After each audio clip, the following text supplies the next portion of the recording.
Hi guys, welcome to the design for life in Telugu YouTube channel. ఈరోజు వీడియోలో మనం react చేసి నేర్చుకునే ముందు జావా స్క్రిప్ట్లో కొన్ని ప్రీ రిక్వసైట్ కాన్సెప్ట్స్ అనేవి మనకు తెలిసి ఉండాలి కదా. ఆ కాన్సెప్ట్స్ గురించి ఈ వీడియోలో నేను ఎక్స్ప్లెయిన్ చేస్తాను. అందులో ఒక టూ కాన్సెప్ట్స్ నేను ఈ వీడియోలో ఎక్స్ప్లెయిన్ చేస్తాను. ఆ టూ కాన్సెప్ట్స్ వచ్చి డీస్ట్రక్చరింగ్ అండ్ స్ప్రెడ్ ఆపరేటర్స్. ఓకేనా? జావా స్క్రిప్ట్లో మీకు డీస్ట్రక్చరింగ్ అండ్ స్ప్రెడ్ ఆపరేటర్స్ తెలిస్తే మీరు రియాక్ట్ చేసి ఎక్కడ ఉపయోగిస్తారో మీకు అర్థమవుతుంది. ఓకేనా? ఫస్ట్ థింగ్, ఈ వీడియోలో నేను డీస్ట్రక్చరింగ్ అనే కాన్సెప్ట్స్ ఎక్స్ప్లెయిన్ చేస్తాను. చూడండి గైస్, ఫర్ ఎగ్జాంపుల్ మనం ఒక ఆబ్జెక్ట్ తీసుకుందాం. Const OBJ object name Hari and age 20.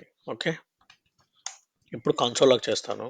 Console dot log చేసినప్పుడు నేమ్ అండ్ ఏజ్ చేస్తాను. చూడండి, ఇక్కడ రన్ చేయగానే మనకు ఎర్రర్ వచ్చింది. కానీ ఈ వేలో మనం యాక్సెస్ చేయకూడదు. మనం ఒక ఆబ్జెక్ట్ని ఎలా యాక్సెస్ చేయాలంటే object dot name and object dot age.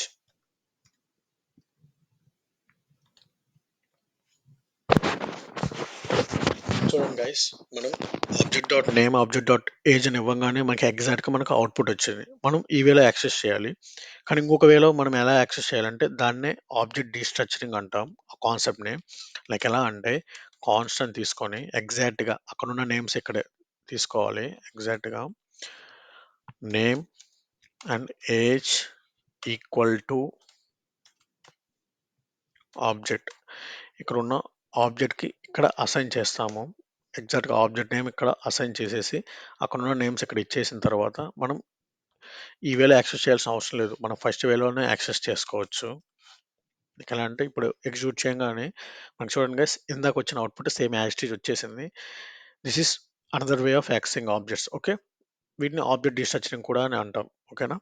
ఇంకొక కాన్సెప్ట్ వచ్చి spread operator. Like object spread operator గురించి నేను ఈ వీడియోలో ఎక్స్ప్లెయిన్ చేస్తాను. చూడండి, మనం ఫర్ ఎగ్జాంపుల్ ఇక్కడ ఒక ఆబ్జెక్ట్ తీసుకుందాం. లైక్ వాల్యూస్ అని ఆబ్జెక్ట్ తీసుకుందాం. వీటిలో సబ్ అని పెట్టేసి మ్యాక్స్ అని ఇచ్చేద్దాం. రన్ చేద్దాం.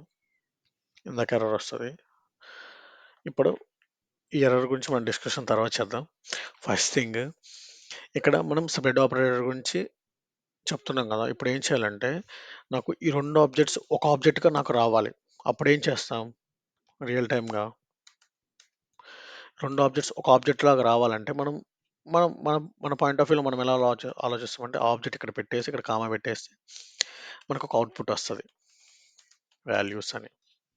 ఇప్పుడు ఎగ్జిక్యూట్ చేయగానే ఇప్పుడు చూడండి, మనకి మనం అనుకున్న అవుట్పుట్ రాలేదు. ఎందుకంటే ఇక్కడ ఆబ్జెక్ట్ ఉంది, ఆబ్జెక్ట్ లోపల ఇంకొక ఆబ్జెక్ట్ ఉంది. లైక్ ఎలా అంటే ఈ మొత్తం ఒక ఆబ్జెక్ట్, ఈ ఆబ్జెక్ట్ లోపల ఇంకొక ఆబ్జెక్ట్ ఉంది.